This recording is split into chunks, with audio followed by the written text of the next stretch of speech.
Welcome to the Emerging Minds Families podcast. Hi, I'm Nadia Rossi, and you're listening to an Emerging Minds Families podcast. Today's podcast is the first in a two-part series where we will take a look at the complex issue of childhood bullying. In these episodes, we're going to explore the dynamics for both children who experience bullying as well as those who engage in bullying behaviour. We will be talking with Jessica Staniland. She is a clinical psychologist and director of counselling and psychological services at Trinity Grammar School, and has extensive experience in supporting children and young people who both engage in and also experience bullying behaviours. I'm really excited to talk with Jess to look at how we can work with the children and young people in our lives to understand more about bullying and support them in creating a culture of empathy, connectedness, and understanding, which will help create a safer and more inclusive environment for all children. Welcome, Jessica. It is great to speak with you today. Thanks very much for having me. Today's focus is on those who experience bullying, and I wondered if you could start by explaining, how do we define bullying? Yeah, look, I think it's often quite unclear, and I think everybody has, slightly different perspectives on what we regard as bullying.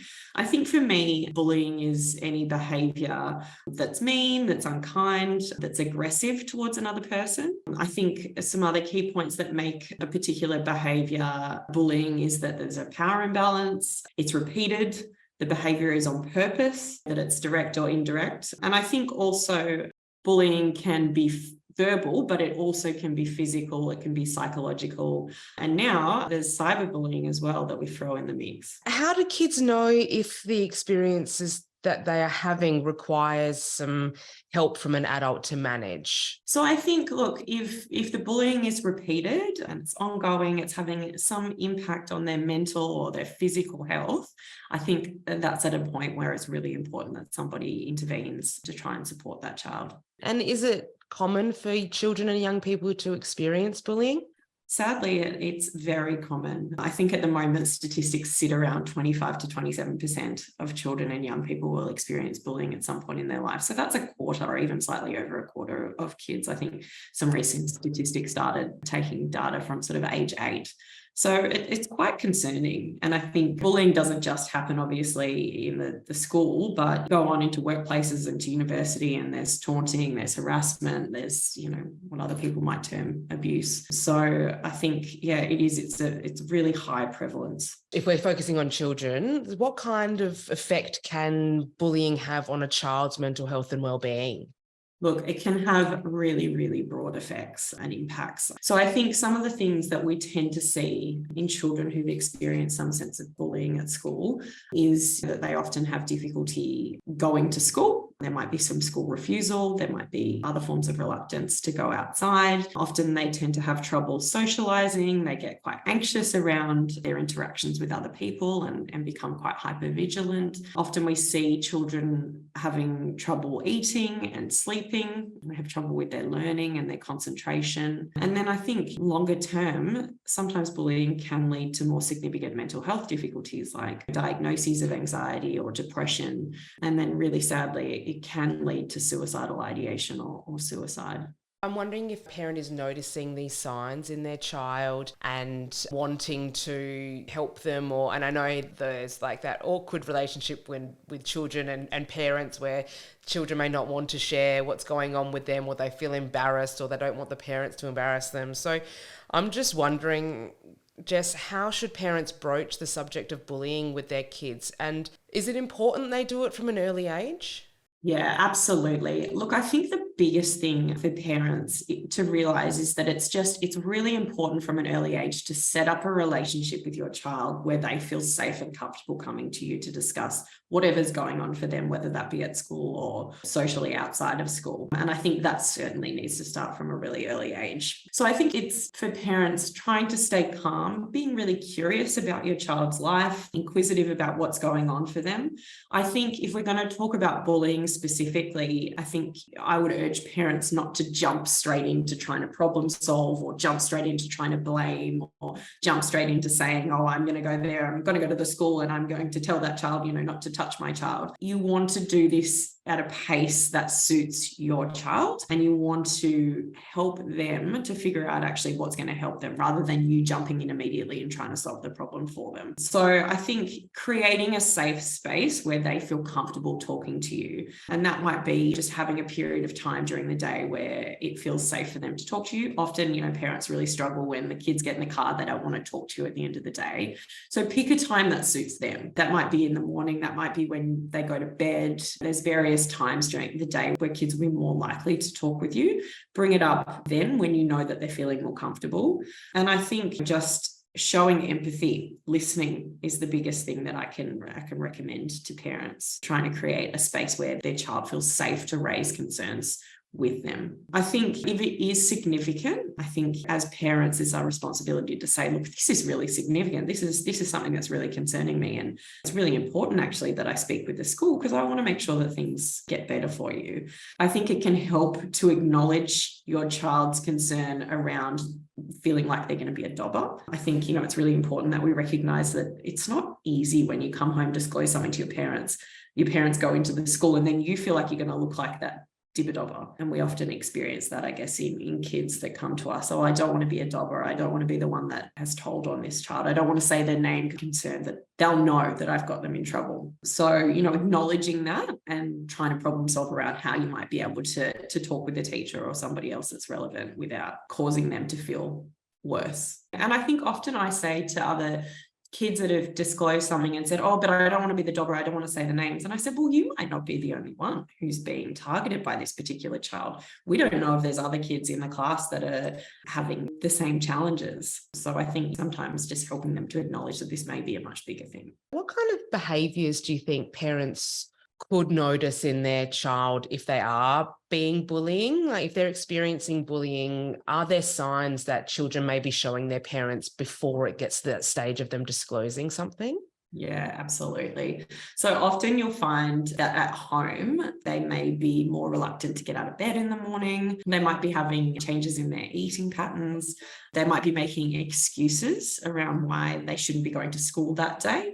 They might have sick days. They might be sort of saying, I can't go to school because I'm feeling really unwell. They might be saying that they're worried about going to a particular place at school. It might be the bathroom, because the bathroom can sometimes be a place where, there's one way in, there's one way out. They're trapped in those circumstances. So, it might be that they don't feel comfortable going to the bathroom at school, therefore they're coming home and they're busting. You might find if there's cyberbullying or something that's going on, online at home, that maybe they're, feeling more upset or agitated at nighttime when they've been online, or that they've completely changed behavior in terms of their online use. They might be reluctant to talk about school. They might brush over it really quickly and sort of say, oh, nothing happened. And that might be a change in the behavior that they normally exhibit when talking with parents. And then you might just see them appearing more flat in affect or crying or just seeming more generally down. If they're telling you that they have been bullied, what's the best way that a family can support their child who's being bullied?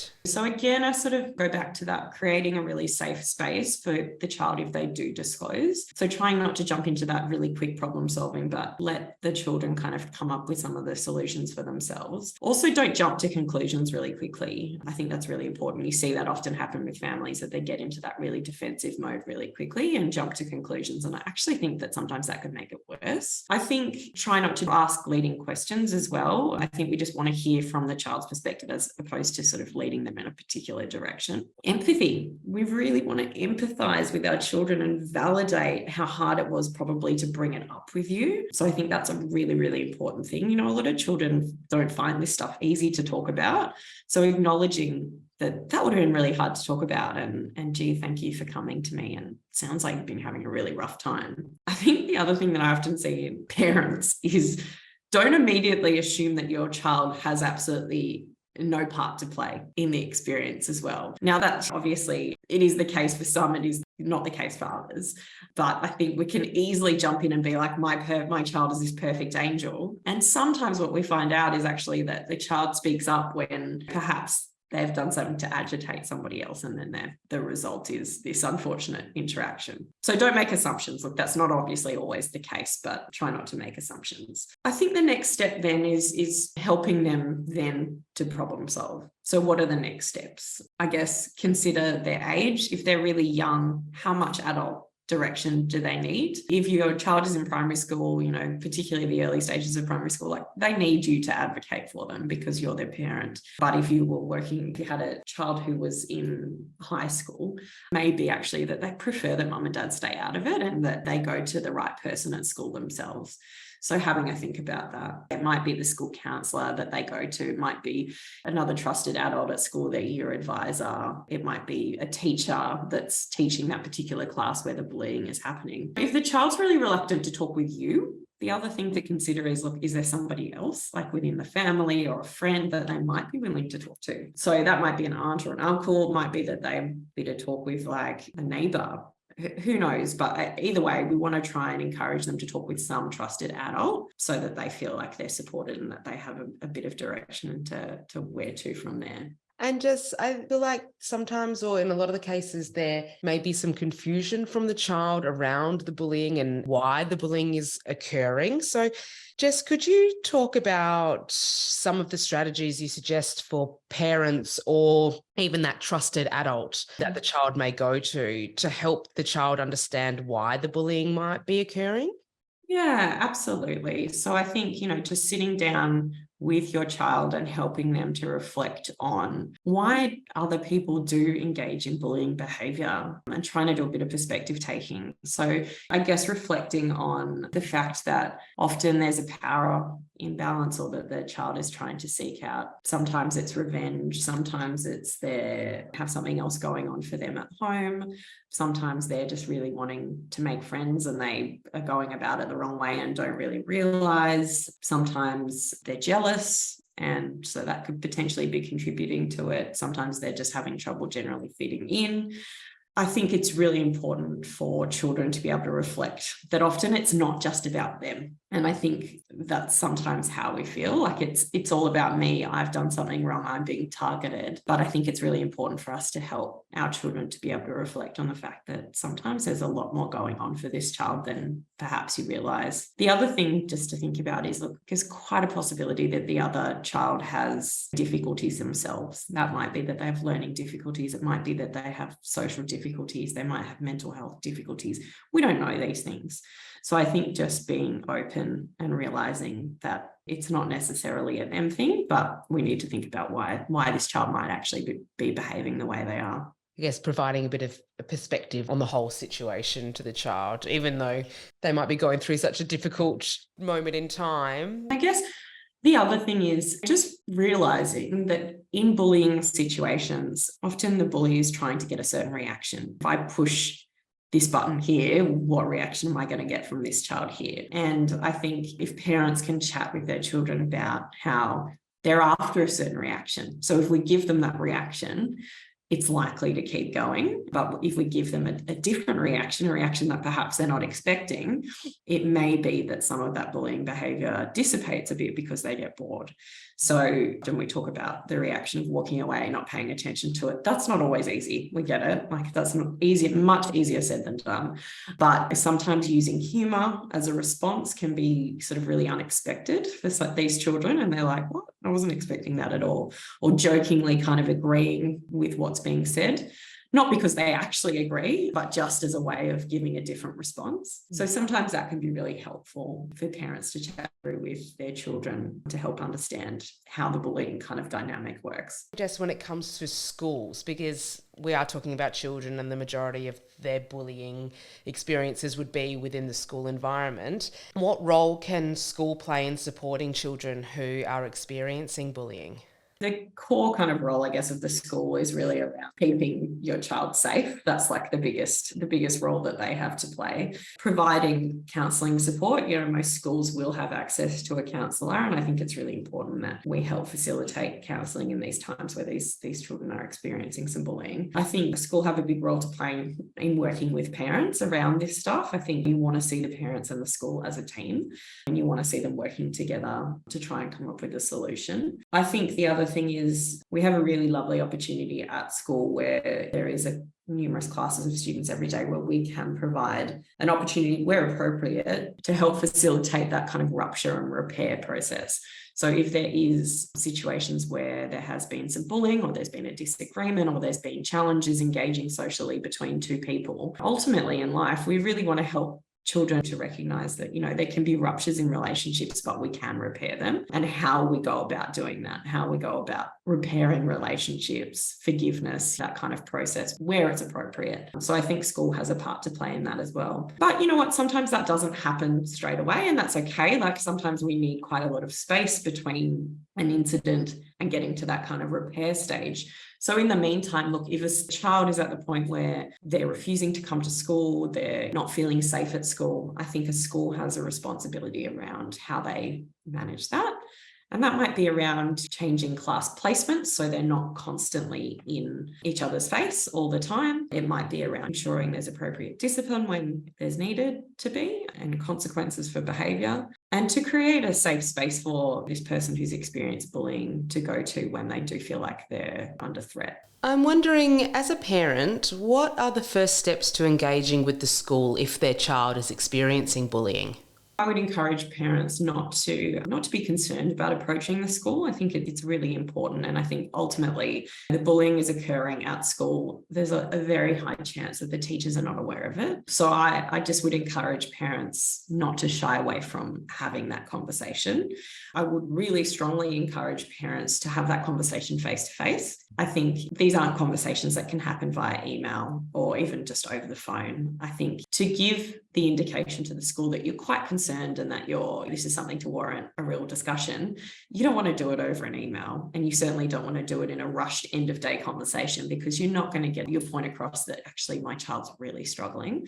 So I think, I would just encourage you to really make the time to make an appointment to see the teacher. I think the biggest thing to be aware of as a parent is we are always going to be advocates for our child. That's our role as parents, is to be an advocate for your child. But we, at some point when we go into these meetings, we don't want to go in there throwing blame around.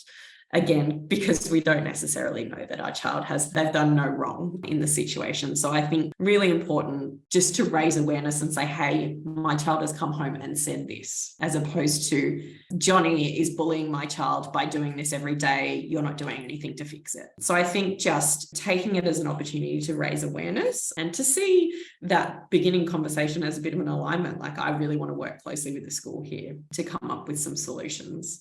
The other thing that families can do just to make sure that they get an outcome is reflect back to the teacher. Hey, we had this discussion today. This is what we talked about. When could I expect some follow-up? Do you think we could meet again in 2 weeks or so and just have a chat about how things are going? Or is it that maybe we email at the end of the week and say how things have gone? Just so that you're both on the same page, you have an agreement, and you can feel safe or confident that there's some progress being made. Well, that's great, Jess. I think they're great, really great tools for our parent audience to know and to take with them. In your experience and in your knowledge of working with children and people, how can we promote empathy, respect, and inclusivity in our children? And I think this is a really, really important point, and I guess links back to what you were talking about earlier around, do we need to start to do some of these things early? Do we need to start to have these conversations early with our children?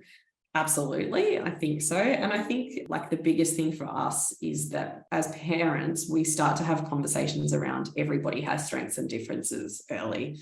So, everybody has different strengths and weaknesses. And I think just as people have red hair, blonde hair, blue eyes, green eyes, that sort of thing, some people are really good at sport, some people are really good academically, some people struggle socially, or some people struggle with their behaviour. And I think having those conversations early is really important, so you don't have your child coming home and not understanding, I guess, why there might be somebody that is presenting very differently than perhaps them and their friends. So having that conversation, there's a lot of really good storybooks around there, like everybody's different. And I think even just starting with that at an early age is really important. The other thing just to loop in there, and again, there's some good storybooks out there on these sorts of things, but like every human has the right to respect. So what does respect look like?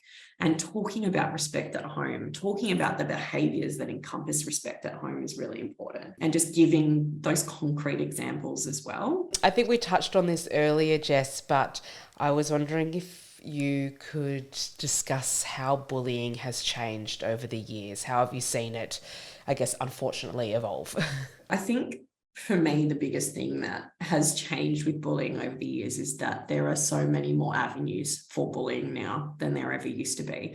So it used to be you are at school, you're being faced with a particular child that's not being very nice to you, but you go home and you've got a safe environment where you're at home. Now with cyberbullying sort of on the rise, there's almost more bullying that goes on online. And I think that the challenge is that you almost have this different persona when you're online, and people feel like they can be somebody that they're not online.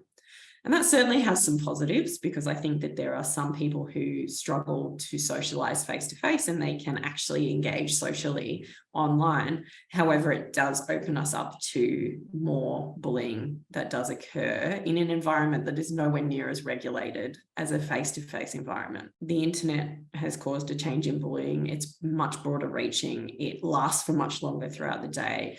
And I think now there are these apps like Snapchat and TikTok, which are absolutely on the rise. And I think, sadly, a lot of the bullying happens on those apps, and they are being made by developers who have a really good understanding of what adolescents and even young to sort of upper primary school kids, I guess, are looking for in terms of engagement with these types of programs. So they get hooked in. And sadly, because they're so hooked in, once the bullying occurs, it's almost hard to detach. So I think that's been a massive change. And I think it's something that parents are still grappling with and will continue to grapple with, because every day there's a new app and there's a new program. I guess I would encourage parents to be really across what systems their internet provider has around Wi-Fi switching off at a certain time, what sort of nanny apps they have that kind of block certain content. I would be really big on trying to monitor internet use of their children when they are engaging in internet use, trying to watch them, making sure that nothing too significant is going on. But again,